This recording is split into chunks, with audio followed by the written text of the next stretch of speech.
Brighty of the Grand Canyon. Strange Thanksgiving. The sound came as suddenly as lightning, a tumbling, onrushing sound. It wasn't the wind growling in the chimney. What was it? Homer and Jake stared at each other, their eyes asking questions. Some mountain lion scraping her claws against the upstairs window? Some white bat of a snow spirit beating its wings?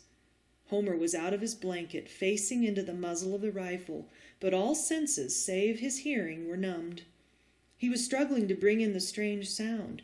Brighty's ears, too, worked, swiveled, listened. There it came again, sweeping in closer, and all at once it exploded in a fury of noise. Glass cracking, crashing, splintering to pieces, then an eerie silence followed by footfalls thudding across the upstairs floor. Irons wheeled around, aiming his rifle at the ladder. He waited fearfully, waited for something to happen. It came quietly, like a raindrop from a tree, long after the rain had ceased. Down from the hole in the ceiling, down the ladder steps came a frail, wraith-like figure. It was feathered with snow, and the head and shoulders were quilted with it. Midway of the steps it stopped, and the eyes threw off glints like blue ice under the white shag of brows.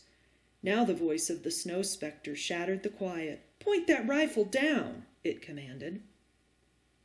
Irons obeyed, hands shaking, mouth suddenly gone dry.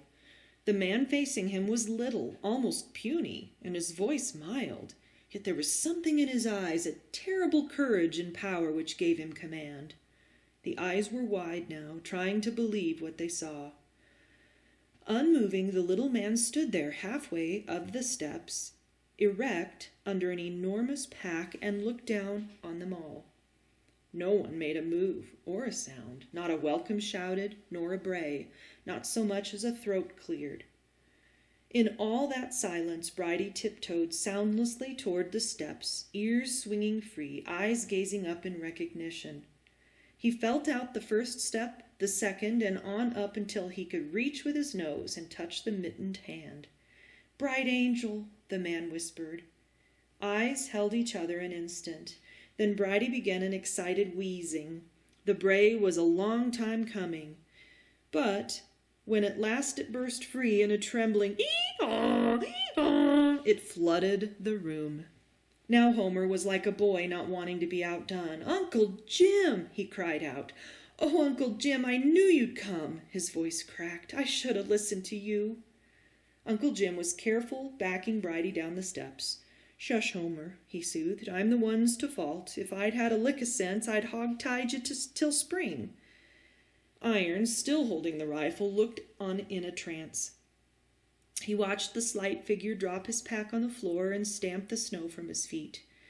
"Me and Homer's pappy used to drive buffalo," Uncle Jim explained, studying the rifle and the face above it. "Be a lot of answering to do if I hadn't found this boy." Irons' eyes wavered under the steady scrutiny. "Got to frettin' about Homer, I did," the old man went on. He pulled off his sealskin cap and slapped it against the fireplace. "I figured the boy'd never make it. Likely I wouldn't neither if I hadn't knowed every inch of this here forest. Now, stranger," he said, taking a step toward Irons, "you know my name. I'll have to ask yours." "Jake Irons." The words were out before the man could stop them. Uncle Jim looked down at the moccasins and up again at the sinister face as he pelted his questions hard and fast. "Where you from?" "The canyon." "How come you got Brighty here?" "He wanted to come." "Humph," Uncle Jim snorted his disbelief. "Where be ye headin'? To Utah to sell my beaver skins?" "Funny about that," the quiet voice went on. "Most trappers hugs the canyon in winter time and then sells their pelts come spring. I do it different." Irons bit his lip and hatred rose in his face. "See?" The air tightened, was suddenly fraught with suspense, but the little man was still master. "Where'd you get it?" "Get what?" "I'll ask you just once more." He pointed to the rifle. "Where'd you get it?" "What's that to you?" "Talk fast, Jake Irons," Uncle Jim said, pulling out his 6-shooter. "Homer'll tell you I can drive nails with this little old notched piece." Irons' eyelids slitted as he stepped back a pace, groping for an answer. "A trapper I knew. Yeah, a trapper. He give it to me." "Hand it over." Uncle Jim said very quietly. Irons was a man hypnotized. His breath came hard and fast. He tried to stare back at the fearless eyes, but his own refused to focus. They faltered, then fell on the six-shooter being returned to its holster, and the gnarled old hands reaching out for the rifle and suddenly taking it. Uncle Jim was a long time looking at the scarred place where the gold plate had been. He decided at last not to reveal his discovery. "Reckon I made a bad blunder," he said, glancing sidelong at Homer. "Thought it belonged to a friend, but his was summat different." Relief sprang over Iron's face as Uncle Jim laid the rifle on the cupboard. Brighty heaved a sigh as if he too had come through a tense moment. "You fellers mayn't know it," Uncle Jim changed the subject, "but this here's Thanksgiving, and we're going to have us a feast. But first off, Homer, you trot upstairs and tack something over that winder I broke, and fetch down my snowshoes so they can thaw out. Irons, you stoke up that fire and put a lot of snow water to boil." Sitting on the floor, Uncle Jim pulled off his boots and 5 pairs of stockings one at a time. A pair of red socks remained on his feet. "Brighty," he said, rocking back on his hands and scratching the burro's belly with his stocking toes, "it's a long night since I seen you." 3 year and a mite more." He gave Brighty a quick smile. "I'm glad you come back, feller, and there'll be no questions asked." Brighty nudged Uncle Jim for more scratching, but the old man saw hungry eyes looking at his pack, and he got up to open it. Wrapped inside the blankets were a side of bacon and small sacks of flour, sugar, coffee, and raisins. Uncle Jim poured a little sugar into his hand and offered it to Brighty. "Lord o' mercy," he said as the burro lapped it up. "You're ribby as a washboard. It pinches me inside just to look at ye." He wiped his hands on his pants and busied himself with supper. "Somebody's et squirrel meat," he said, smelling the skillet and wrinkling his nose. "Me, I don't like my victuals mixed." He handed the pan over to Irons. "Heat it red hot, man, and burn the charred mess out of it. Then scour it clean with an old burlap sack. Now, Homer," Uncle Jim turned to the boy, who was angling the snowshoes against the fireplace, "you add a handful of lard and 2 of snow to this flour, and then beat it 100 licks, more if your strength holds out." A feeling almost of coziness came into the room. Homer stirring the batter, Irons burnishing the frying pan, and Brighty bunting Uncle Jim just to keep reminding him of their reunion.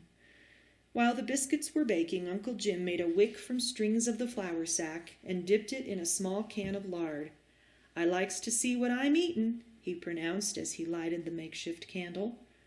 A bright arrow of flame shot upward, and the bare room seemed transformed.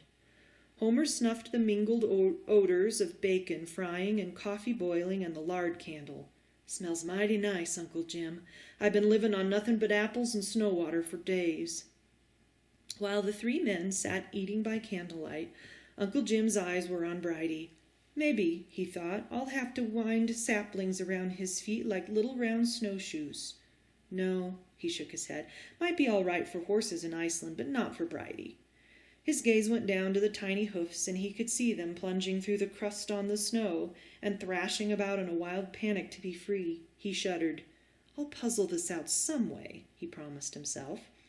When Brighty, too, had eaten his biscuits and a handful of raisins, Uncle Jim turned to Irons.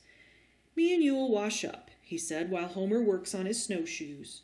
'Pears to me the web is too far apart. With more cross pieces, they won't be so saggy when they gets wet." Brighty footed his way to the salt house, and after a while Uncle Jim took the candle and looked in on him. "Jumpin' kangaroos!" he exploded. "Never seed a critter so neat, nor 2 men so lazy. I'll be danged if he ain't mounded all his jobs in one corner, and here they be, frozen and ready to pinch out. You ain't a hand done for him."